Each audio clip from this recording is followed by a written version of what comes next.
Hello and welcome back to Star Citizen. My name is Evenlease, and today on 10 Minutes More or Less Ship Review, right behind me, the Anvil Arrow. Let's go ahead and take a look.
Alright, welcome back to another ship review. Today, this ship was picked specifically by my son because one of my Patreon members, the Tier 4 member, chose my son to choose the ship to review for their monthly review ship, and that is just truly amazing. Thank you for letting me choose the ship.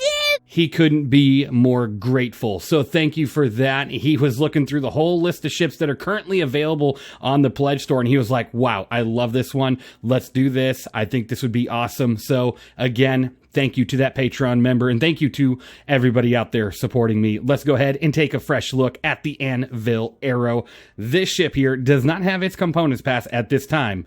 It is also $75 if you're to buy it on the Pledge store, or 1,984,500 aUEC. Now, I do have to tell you, some of the stats actually have changed since I last took a look at the ship. Nothing too dramatic, but it did change a little bit, and a lot of it for the better. So let's go ahead and dive into that. This ship is 12 meters in width when the wings are extended, 16 meters in length, 4 meters in height, and your claim time is 5 minutes and 16 seconds with a 1 minute and 45 second expedited time. Now, this ship right now is currently a meta ship, and what that means is a lot of people are picking this or the Gladius to go out there and rule the verse because it is so agile, so fast, and you can stay on target better than most ships, allowing you to just dominate the battlefield.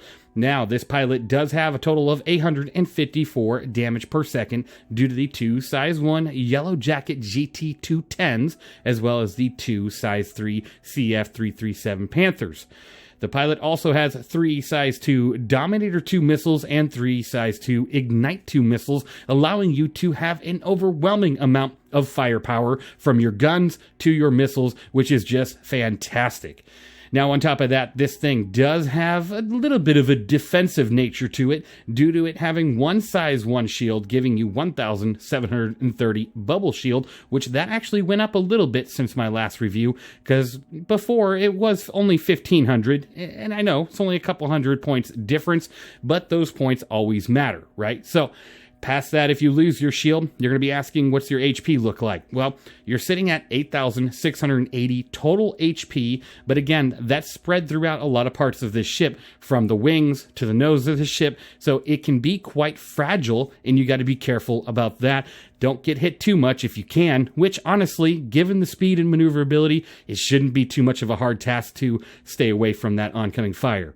Now, you do have a top SCM speed of 232 SCM with a 515 forward boost and a 265 backwards boost and a top nav speed of 1,210. It is definitely not a slow boat by any means. So when you're out there fighting, you're going to have a great time. Now, you do have a pitch yaw roll of 74, 55, 189, making you one of the most agile ships out there at this size, which is just quite amazing. Again, a meta ship. This thing can dominate pretty much any fighter out there as long as you stay on target, which I don't know how you couldn't with those stats, right? The boosted pitch yaw roll is an 89, 66, 227. So you're just going to be rotating around whatever target you want. You just have to change out those 2 top guns for something not ballistic so you don't run dry on your ammo and sitting there with only 2 operating guns, 1 on each wing, right? Honestly, my recommendation for this ship is just to swap everything into a CF, situation. So keep the 2 CF 337 Panthers and add a few CFs on top and you're golden. Or you could switch into an NDB package, allowing you to do a little bit more, firepower, but you do have to be wary of the round speed. So when you do that, keep your target close and you won't have to worry about the slower round speed. Now, this ship does only have 48 flares and 5 noise, so it does get a little bit of a hit there. For a ship meant to be out there dishing out combat and receiving some of it, you would expect it to have a higher flare and, noise count, hopefully preventing a missile from just cracking it in half, because honestly, it'd probably only take 1 missile to do that.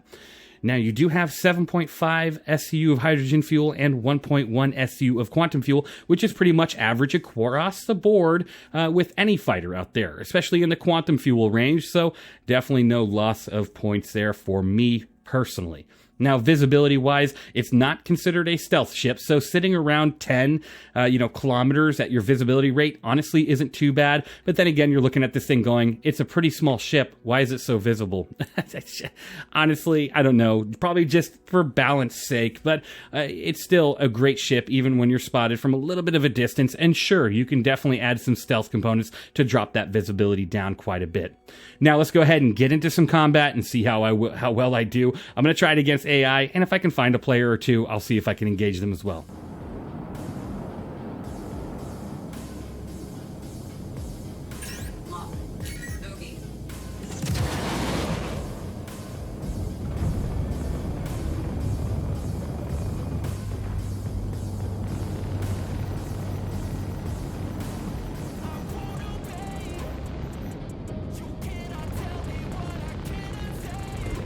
Shields hit.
All right, so as you can see, this ship can actually dish out quite a bit of damage. Whether it's a PvE target or a PvP target, you really shouldn't have too many issues doing what you want to do out there in the field of combat. Now, taking a look at the dashboard here, you do have quite a bit of good visibility using my Toby here. I'm able to look around and it's quite nice. I mean, the visibility, not a problem. You have multiple MFDs, a total count of 4, a beautiful radar situation. Honestly, this ship for me is an 89 out of 100, and that's because it does have great firepower for its tier, good amount of missile firepower. The shields are a little bit lower than I always would hope with this type of ship, and of course, the biggest hit is the countermeasures because you're in a combat vessel, right? Why so little countermeasures out there in space when you're going to be avoiding missiles left and right? And so that's kind of the biggest hit for the score. Let me know what you think of the Anvil Arrow down in the comments below. And thank you again to my Patreon member for letting my son pick a ship for the review. He absolutely loves it.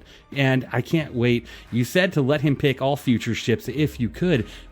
he would love to do that. So if that's the case, awesome. Otherwise, thank you to all of my YouTube members, all of my Patreon members. You guys are all amazing. And so is everybody else out there watching my videos and supporting me from afar. So thank you. I really hope you enjoyed, and I'll see you all in the next one.